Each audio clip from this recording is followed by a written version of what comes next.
Bismillahirrahmanirrahim. Assalamualaikum warahmatullahi wabarakatuh. Lanjut kita pada materi hari ini. Nah, judulnya mengenal perancangan percobaan faktorial secara praktis. Oke, untuk efisien waktu kita langsung saja teman-teman. Nah, yang pertama, pengertian, tujuan, dan contoh. Nah, percobaan faktorial merupakan percobaan yang terdiri dari dua faktor atau lebih dengan dua taraf atau lebih. Nah, jadi intinya ada dua faktor atau lebih. Jadi bisa 3, 4, 5, 6 dan seterusnya. Kemudian pada masing-masing faktor itu memiliki dua taraf minimal atau lebih. Nanti kita lihat di contohnya supaya lebih mudah untuk kita pahami. Kemudian tujuan percobaan faktorial adalah untuk melihat pengaruh pemberian dua faktor perlakuan atau lebih secara kombinasi, interaksi ataupun pengaruhnya secara mandiri terhadap masing-masing faktor tersebut di variabel pengamatan kita. Kemudian contoh percobaan faktorial seperti pengaruh varietas dan pemberian pupuk Ponska terhadap produksi tanaman jagung. Oke, jadi di sini ada dua faktor ya, ada faktor varietas dan juga ada faktor pemberian pupuk Ponska. Nah, kita lanjut. Nah, contoh seperti ini. Judulnya sesuai ya, pengaruh varietas dan pemberian pupuk Ponska terhadap produksi tanaman jagung. Nah, di sini ada dua faktor. Ada faktor pertama, ada faktor kedua. Faktor pertama merupakan jenis varietas 3 taraf. BC2, NK212 dan Pioneer. Kemudian faktor kedua, ada dosis pupuk Ponska dengan 3 taraf, 100 kg per hektar, 200 kg per hektar, dan 300 kg per hektar, di mana masing-masing taraf di setiap faktornya itu memiliki kode V1, V2, V3, dan di faktor kedua ada 3 taraf dengan kode atau simbol P1, P2, dan P3. Kemudian yang namanya faktorial adalah dua faktor ini atau lebih itu dikombinasikan.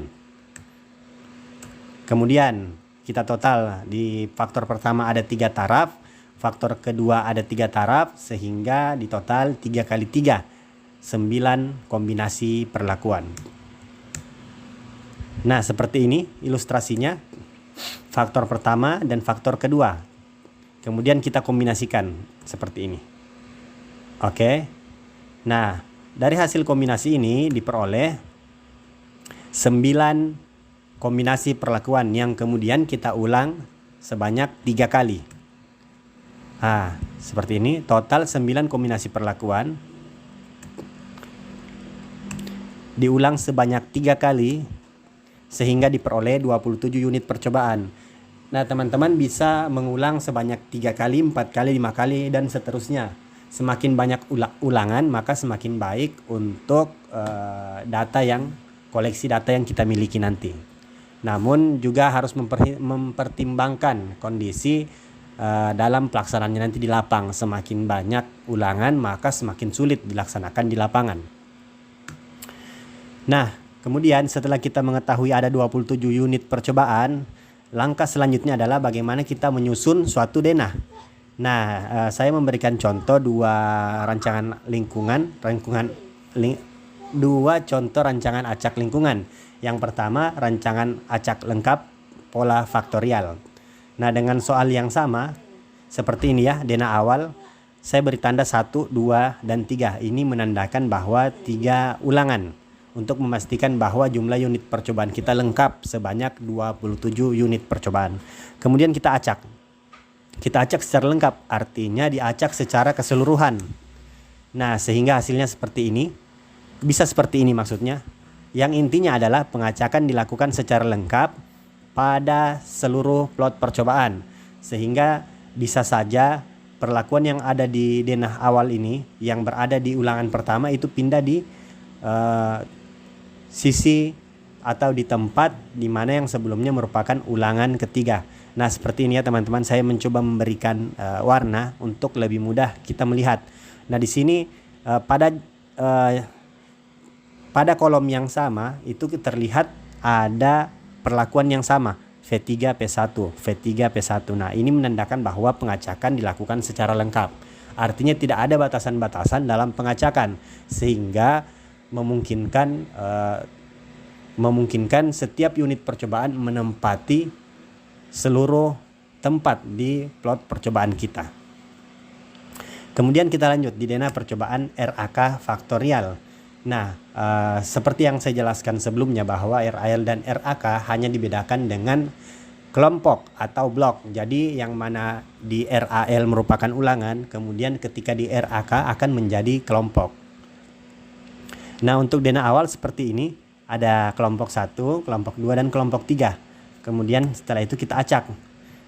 Nah, kemudian hasilnya seperti ini. Jadi masing-masing warna ini menandakan bahwa satu kelompok.